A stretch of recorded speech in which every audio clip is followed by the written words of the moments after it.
अच्छा, ये जो बिहार में जो अभी एसआईआर हो रहा है, एसआईआर में बहुत तरह का विवाद पैदा हो गया है। कई लोग सुप्रीम कोर्ट पहुंच गए, सुप्रीम कोर्ट ने भी बोला कि जो हो रहा है वो सही हो रहा है। इसके बावजूद भी सारे विपक्ष, ये लोग एक अलग मुद्दा खड़ा करने में लगे हुए हैं। पहले ईवीएम को दोष देते थे, अब वोटर लिस्ट को दोष दे रहे हैं। वोटर चोरी का इल्जाम लगा रहे हैं आपकी सरकार पर, केंद्र में आपकी सरकार पर। और अभी तो नया नया डिमांड आ गया कि भाई लोकसभा चुनाव फिर से करो। हम नहीं मानते इसको। इस बारे में क्या कहेंगे? देखिए, ये जो चोरी की बात, वोट की चोरी करते हैं ना, देश की सर्वोच्च न्यायालय ने इनकी नेता इंदिरा गांधी को चुनाव में धांधली के आरोप में चुनाव निरस्त करवाया था और उनको दोषी करार दिया था। वोट चोरी उसे करते हैं, वोट की चोरी उन्होंने उस तरह की थी और उसका नतीजा था कि देश को एमएनसी झेलना पड़ा था। इन्होंने सुप्रीम कोर्ट को भी नहीं माना और सारे नेता, सारे विपक्ष सबको जेल भेज दिया। जो इनके साथ आपने बोले कि जो उनके सहयोगी साथ में, और ये जो कंपनी है उनके कंपनी, जिनमें कि बिहार के राजद के हमारे साथी भी हैं, अन्य लोग भी हैं। हमारे लालू जी की एक सुपुत्री का नाम मीसा है।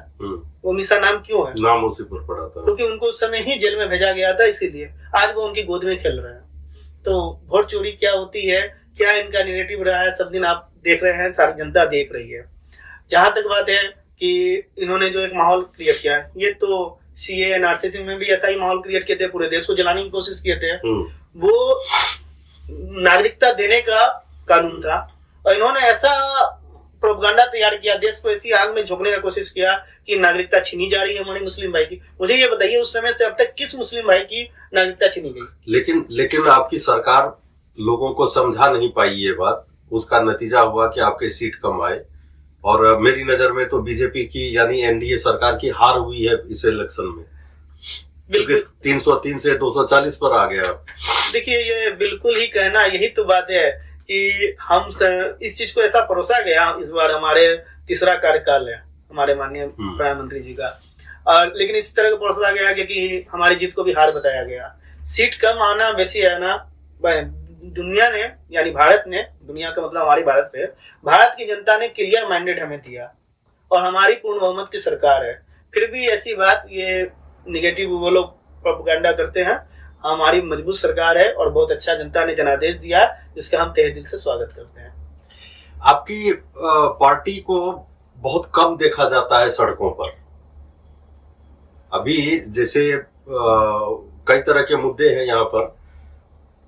भ्रष्टाचार से तो आप मुख नहीं मोड़ सकते कि बिहार में भ्रष्टाचार नहीं है, ऐसा कह नहीं सकते आप।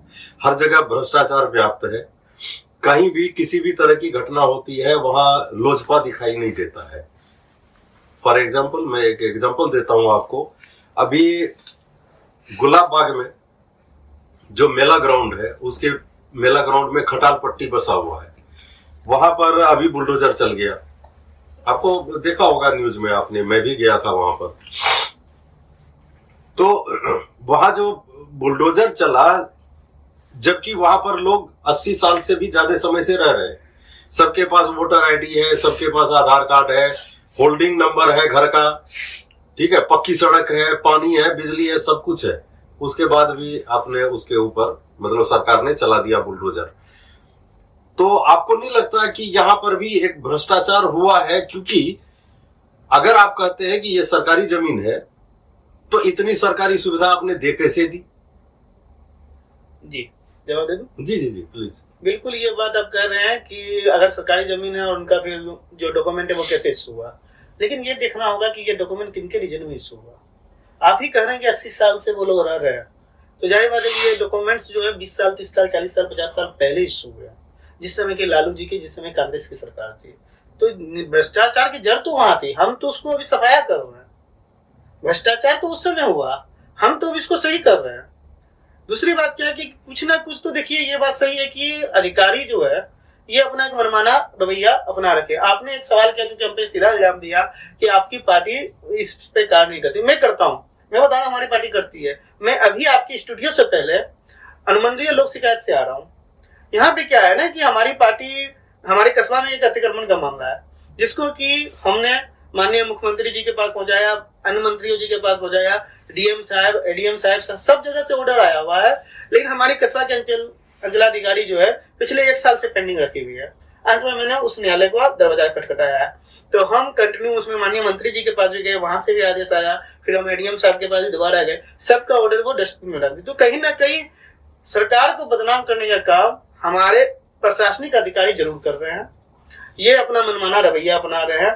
और दुख की बात यह है कि ये सरकार के भी जो कार्यकर्ता या अधिकारी है, ये अपने सीनियर अधिकारी का आदेश नहीं मान रहे हैं।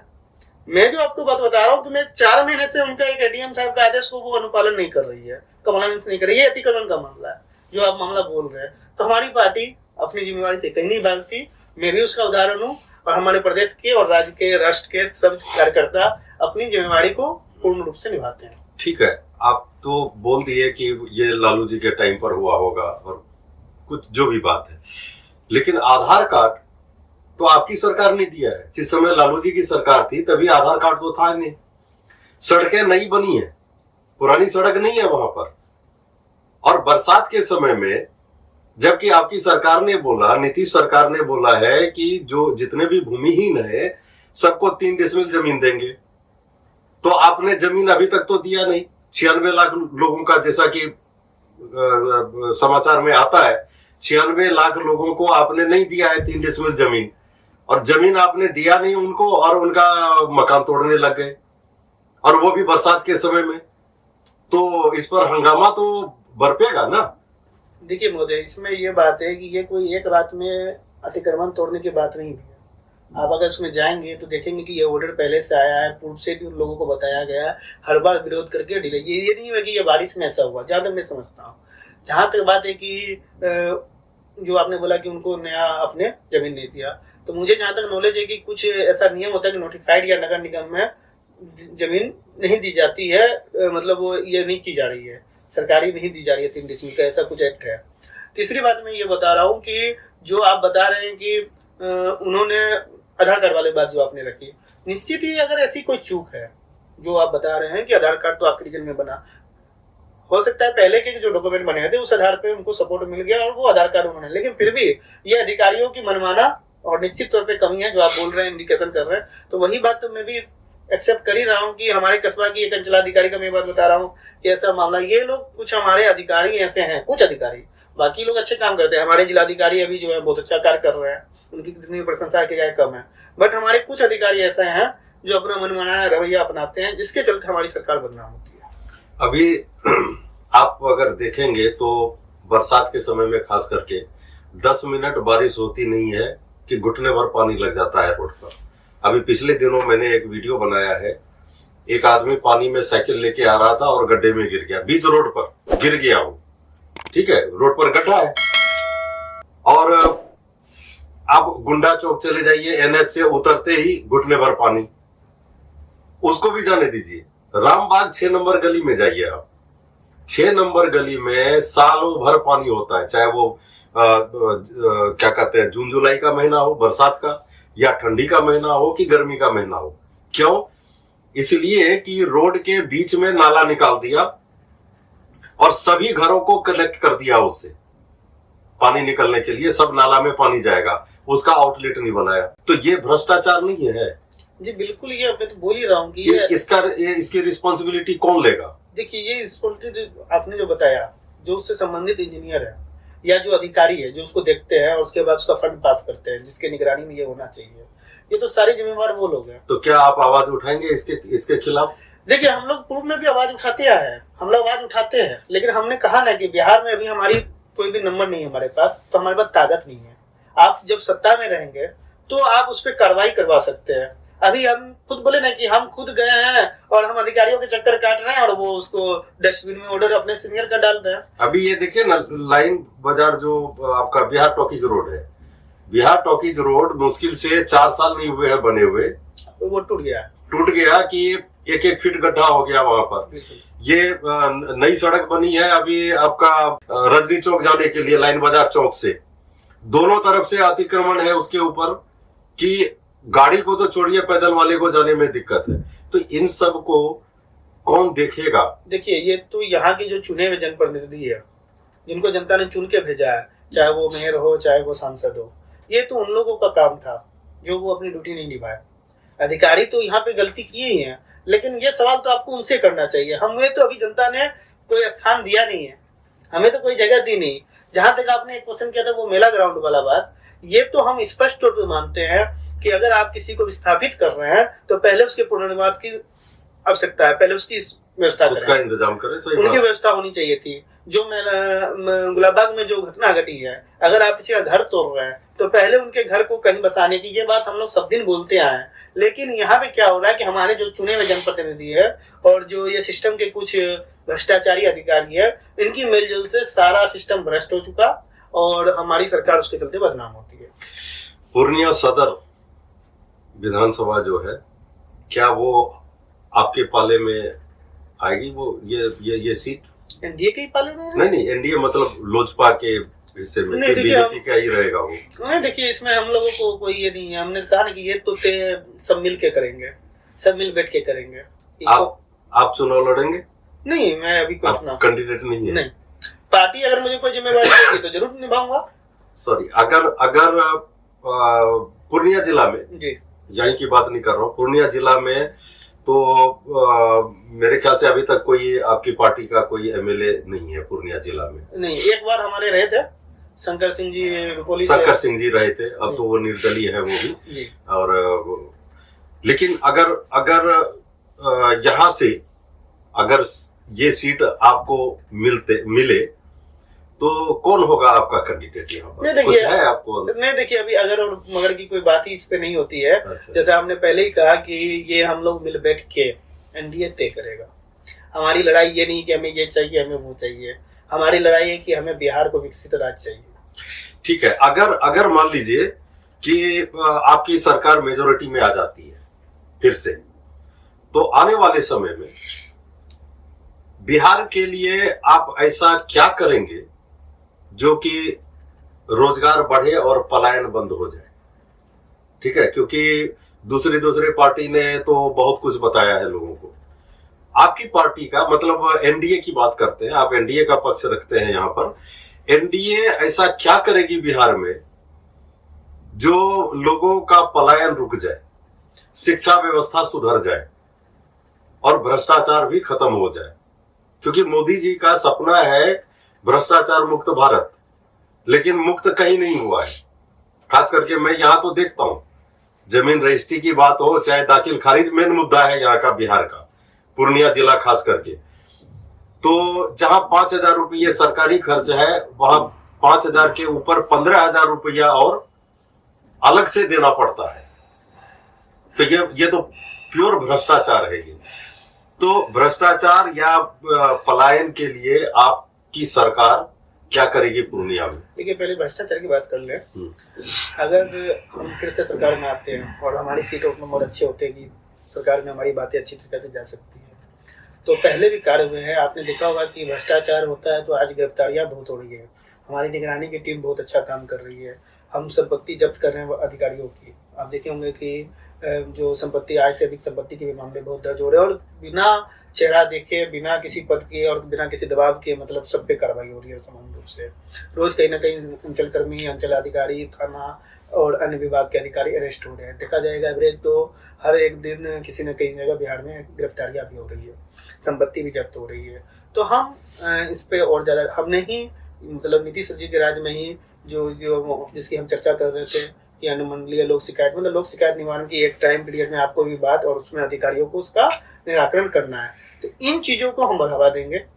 और दूसरा क्या, देखिए, भ्रष्टाचार जो है वो कहीं ना कहीं जब तक जन जागरूक नहीं होगा, हम इसे खत्म जड़ से नहीं कर सकते हैं। हम सुविधा अपनी लेने के लिए अधिकारियों का मनोबल बढ़ा देते हैं और उनको पैसे दे देते हैं। ये एक बीटर फैक्ट करवा सकते हैं। जितने दोषी मतलब अधिकारी है उतने ही जनप्रतिनिधि, और कहीं ना कहीं हमारी जनता भी इस चीज में कि वो पिस जाती है। वो अगर वो देना बंद कर दे तो क्या मजाल ले पाए? तो जनता को दोष नहीं दे सकते। अगर देना बंद कर दे तो अफसर काम नहीं करेंगे। तो अगर हम उसको अलग से पैसा नहीं देंगे तो हमारी रजिस्ट्री नहीं होगी। तो वो फिर लटके रहे सालों साल। नहीं, देखिए, ये क्या बोलते हैं, आपको बता देता हूं मैं, आपको भी पता होगा कि अगर आप दाखिल खारिज कराने जाइए, उसको अगर मन माफिक पैसा उसको अगर नहीं दीजिएगा तो उसमें कोई ना कोई क्लॉज निकाल देगा। उसके बाद आप जाइए डीसीएलआर के यहाँ, डीसीएलआर जो है सालों साल फिर लटके रही है, वो तो एक केस बन गया वो। ठीक है, तुरंत फैसला डीसीएलआर के यहाँ भी नहीं होता है। ये मजबूरी में जनता पैसा देती है उसको, जनता को कोई शौक नहीं है कि हम रिश्वत देके काम करें। देखिए, हम मान रहे हैं इस बात को कि हमारा, जैसे हमने पूर्व में कहा ये बात को, कि हमारे जो अधिकारी हैं उनका मनोबल, तो उनको सुधारने के लिए क्या कीजिएगा आप? बता दो, निगरानी है या जो हमारी आय से अधिक संपत्ति को जब्त करने वाला विभाग, ऐसे विभागों को हम शक्ति ज्यादा प्रदान करेंगे। हम इसके लिए कुछ अच्छे और सोचेंगे जो इन पे नकेल कस सके। और जनता के लिए, जैसे हमने जो राइट टू एक्ट है या फिर हमने जो लोक शिकायत निवारण का सिस्टम है, ऐसे सिस्टमों को ज्यादा डेवलप करेंगे। ये हुई भ्रष्टाचार की बात। जो रोजगार वाली बात आप बोल रहे हैं, देखिए रोजगार का मतलब एक बड़ा ही ये अजीब मतलब बनी हुई विचार कि लोग भारत में या बिहार में रोजगार का मतलब सरकारी नौकरी केवल पूछते हैं। रोजगार का मतलब सिर्फ सरकारी नौकरी नहीं होता। रोजगार मतलब बिजनेस। आप स्टूडियो चला रहे हैं या आप कोई व्यापार कर रहे हैं तो वो भी बिजनेस है, वो भी रोजगार है। तो हमारा क्या है कि हमारी प्रॉब्लम ये है कि हम मजदूर सप्लायर स्टेट बने हुए हैं। तो जो मजदूर भाई हमारे दूसरे राज्य में दूसरे के लिए काम करते हैं, हम अपने यहाँ छोटे और बड़े उद्योग को मेन अच्छे से मतलब डेवलप कर पाए कि ज्यादा से ज्यादा यहाँ फैक्ट्रियां लगे। ये हमारी सोच है और इस पे हम कार्य करेंगे। तो आप मतलब कि आप बड़ी बड़ी फैक्ट्रियां और छोटी फैक्ट्रियां भी लगाएंगे यहाँ पर, जिससे लोगों को रोजगार मिले जी। वह ठीक है, बहुत अच्छी बात है। रोजगार मिलेगी तो पलायन वैसे ही रुक जाएगा। चलिए, बहुत बहुत धन्यवाद आपका। और आप हमारे स्टूडियो में आए तो इसके लिए आपका जीपीएन बिहार की तरफ से भी आपको बहुत बहुत धन्यवाद। और मैं चाहूंगा कि आने वाला इलेक्शन जो है पूरी तरह से फेयर इलेक्शन हो। जो भी जनता है, जनता अपने विवेक से वोट डालती है। इस पर आज के समय में कोई जोर नहीं चलता है। अब वो बूथ लूटिंग अब नहीं होता है जो पहले हुआ करता था।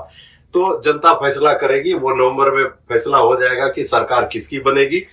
तो आपको बहुत बहुत धन्यवाद और एडवांस में बहुत बहुत शुभकामनाएं। आपकी टीम को भी बहुत बहुत धन्यवाद कि लोक जनशक्ति पार्टी और एनडीए का आपने हमें पक्ष रखने का मौका दिया। हमारे चैनल के दोस्तों के लिए कुछ बोलेंगे? आप सभी पूर्णिया वासियों को मैं आग्रह करना चाहता हूं कि ये चैनल, हम समझते हैं जितनी बारीकी से उन्होंने क्वेश्चन किया और निष्पक्ष भाव से ये सारी बातें को रखे हैं, हमसे सवाल किए निष्पक्ष भाव से और हमने अपनी तरफ से सारा जवाब दिया। तो निश्चित तौर पे ये पत्रकारिता धर्म निभा रहे हैं बेहतरीन तरीका से।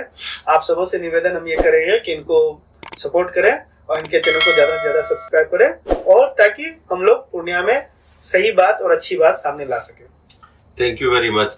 तो देखा अभी हमने विवेक जी से हर तरह के सवाल किए। विवेक जी से कुछ सामान्य सवाल थे, कुछ कठोर सवाल थे, शायद थोड़ी बहुत परेशानी भी हुई इनको जवाब देने में, लेकिन फिर भी इन्होंने अपनी पार्टी का और एनडीए का पक्ष पुरजोर तरीके से रखा। और इन्होंने ये भी बताया कि आने वाले इलेक्शन में इनका उद्देश्य क्या है और दोबारा से अगर इनकी सरकार बनती है तो आम जनता के लिए ये क्या करना चाहते हैं। जो खास मुद्दा बिहार में है वो है पलायन, भ्रष्टाचार, शिक्षा का। तो इसके ऊपर ये किस प्रकार से कार्य करेंगे इस बारे में भी इन्होंने बताया। तो दोस्तों, ये वीडियो आपको कैसा लगा ये हमें कमेंट में जरूर बताइएगा। और वीडियो को लाइक कीजिए, शेयर कीजिए और चैनल को सब्सक्राइब करके नोटिफिकेशन जरूर ऑन कर लीजिए। बहुत बहुत धन्यवाद। Thank you very much.